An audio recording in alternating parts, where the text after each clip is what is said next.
خواتین اور قرآن مجید کی سمجھ۔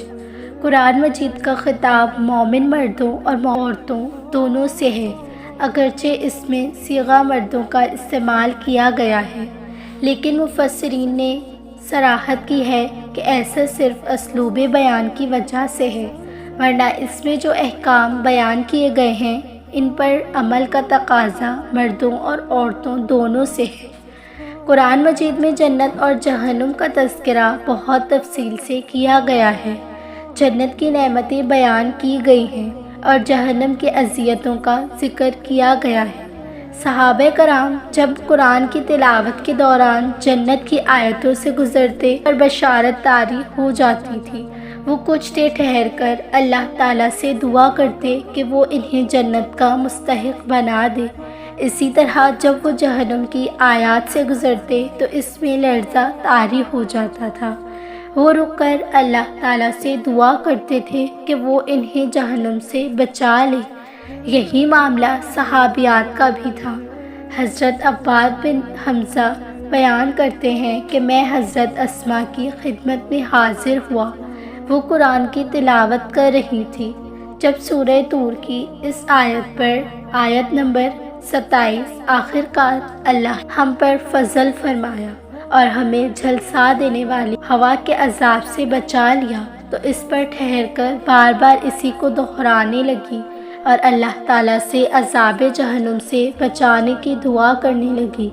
میں نے دیکھا کہ وہ میری طرف متوجہ نہیں ہے، تو وہاں سے نکل کر بازار چلا گیا، وہاں اپنی ضرورت پوری کی اور کچھ دیر کے بعد دوبارہ ان کی خدمت میں پہنچا تو دیکھا کہ وہ اسی آیت پر ٹھہری ہوئی تھی اور بار بار اس کو پڑھ رہی تھی اور دعا کر رہی تھی۔ ان باتوں استخراج کے مطالعے میں ام المومنین حضرت عائشہ رضی اللہ تعالی عنہا مقام بہت بلند تھا۔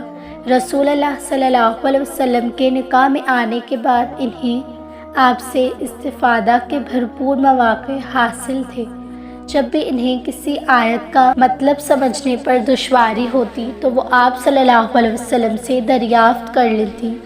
اس بنا پر انہیں آیت کے طرز قرات، مواقع استدلال اور طریقہ استنباط پورا عبور ہو گیا تھا۔ ہر مسئلے کے جواب کے لیے عموماً قرآن مجید کی طرف رجوع کرتی تھی۔ عقائد اور فقہ کے علاوہ رسول اللہ صلی اللہ علیہ وسلم کے اخلاق و سوانح کو بھی قرآن میں تلاش کرتی تھی۔ ایک مرتبہ کچھ لوگ ان سے ملاقات کے لیے حاضر ہوئے اور عرض کیا، ام المومنین، حضور صلی اللہ علیہ وسلم کے کچھ اخلاق بیان فرمائی۔ بولی، کیا تم قرآن نہیں پڑھتے؟ آپ کے اخلاق سرتاپا قرآن تھا۔ پھر ان لوگوں نے سوال کیا، آپ صلی اللہ علیہ وسلم کی عبادت کے بارے میں بتائیے۔ فرمایا، کیا تم نے سورہ مزمل نہیں پڑھی؟ حضرت عائشہ کے فہم قرآن کی کچھ چند مثالیں ذیل میں بیان کی جاتی ہیں۔ بے شک صفا اور مروہ اللہ کی نشانیوں میں سے ہیں، لہٰذا جو شخص بیت اللہ کا حج یا عمرہ کرے اس کے لیے کوئی گناہ کی بات نہیں کہ وہ ان دونوں کے درمیان سعی کر لے۔ حضرت عائشہ رضی اللہ تعالی عنہا کے بھتیجے عروہ نے سوال کیا، خالہ جان، اس کا تو یہ مطلب ہوا کہ اگر کوئی طواف نہ کرے تو بھی کچھ حرج نہیں۔ فرمایا، بھانجے، تم نہیں سمجھے، اگر آیات کا یہ مطلب ہوتا تو اللہ تعالیٰ یوں فرماتا، سعی نہ کرے۔ اصل میں یہ آیت انصار کے بارے میں نازل ہوئی تھی۔ اویس و خرج اسلام سے پہلے منع کو پوچھتے تھے، اس لیے صفا مروہ کے طواف برا سمجھتے تھے۔ حضرت محمد صلی اللہ علیہ وسلم سے دریافت کیا کہ ہم لوگ پہلے ایسا کرتے تھے، اب کیا حکم ہے؟